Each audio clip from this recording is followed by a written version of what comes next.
चलिए देखिए, एक कक्षा 10 का मैथ है, ठीक है। दो चरों का रैखिक समीकरण, ठीक है। देखिए पहला समीकरण होता है, ठीक है।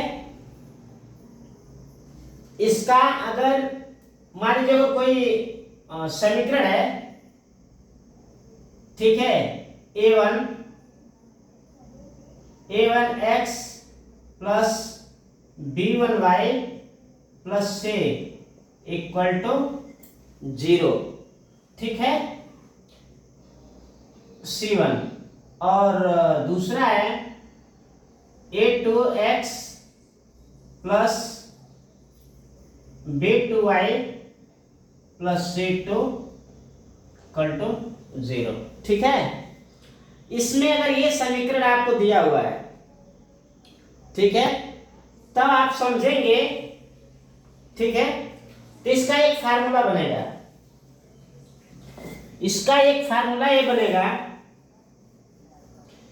कि अगर a1 by a2 not equal to a1 by a2 not equal to b1 by b2, ठीक है। तो समझ लीजिए कि ये ग्राफी विधि में कि ये एक दूसरे को क्या करता है, प्रतिच्छेद करती है, ठीक है, प्रतिच्छेदित करती है। ये इसका पहला फार्मूला है, ठीक है। दूसरा फार्मूला,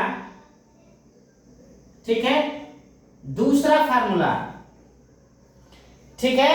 अब दूसरा फार्मूला को देखिए, जैसे अगर लिख दिया जाए a1 बाई a2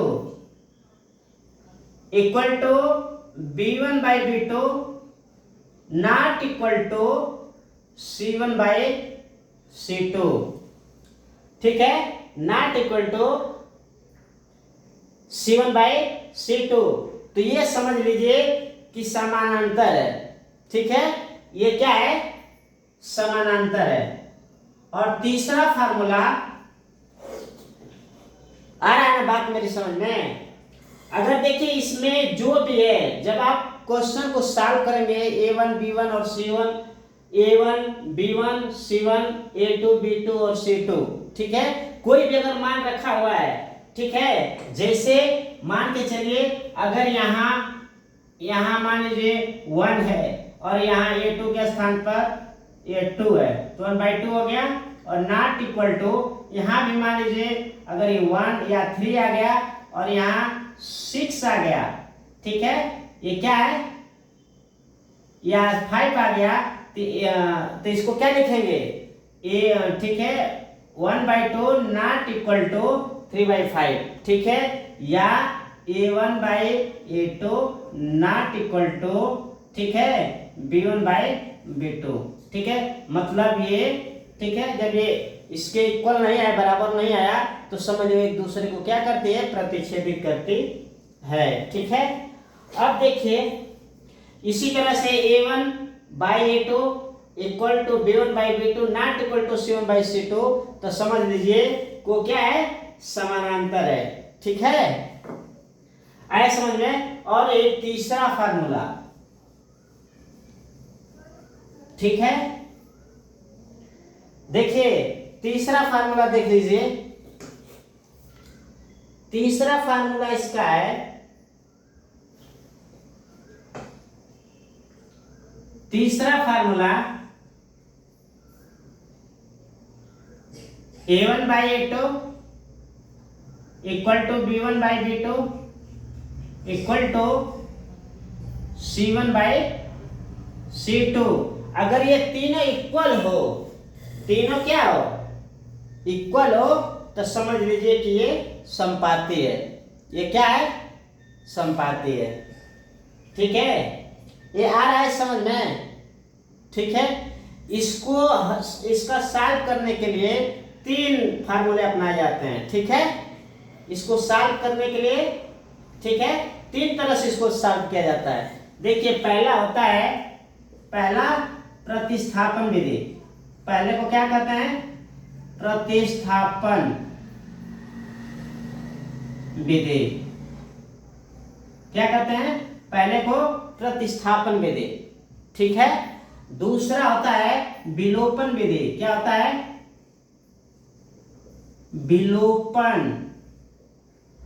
विलोपन विधि, ठीक है। और तीसरा होता है, ठीक है, ब्रज गुणन विधि। क्या? ब्रज गुणन विधि, ठीक है। आ गया समझ में? ये प्रतिस्थापन विधि, ठीक है। जब आप जैसे समीकरण 1 समीकरण 2 में, ठीक है, मान रखने पर, ठीक है, जिसे समीकरण की तरह हल करेंगे, वो प्रतिस्थापन विधि हो गया, ठीक है। और विलोपन विधि देखिए अभी हम आपको बता रहे हैं, ठीक है।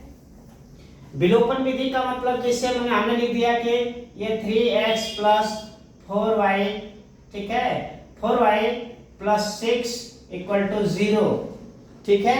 तो आप ये लिख देंगे कि 3x =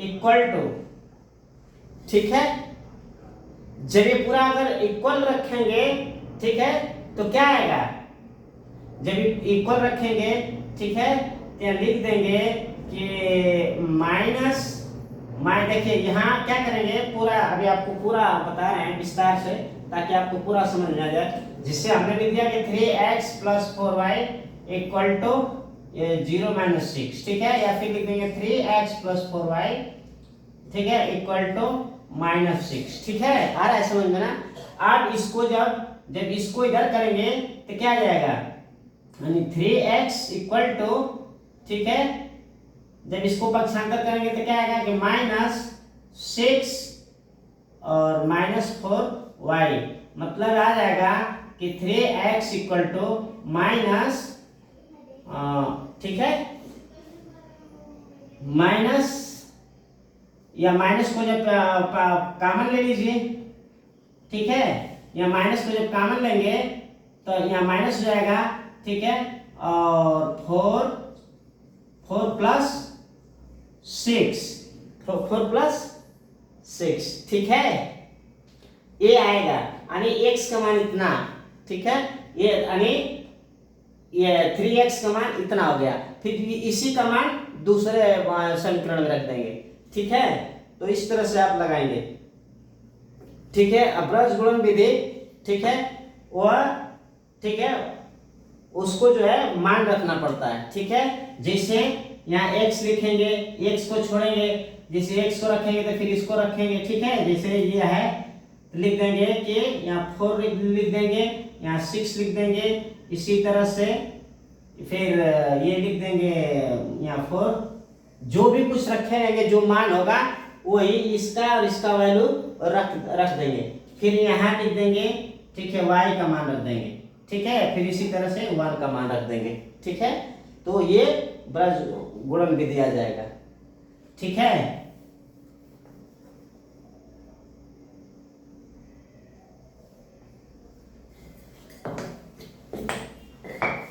देखिए अभी जब आप पूरा पीछे का जब लगाते जाएंगे तब आपको सब समझ में आता चला जाएगा, ठीक है।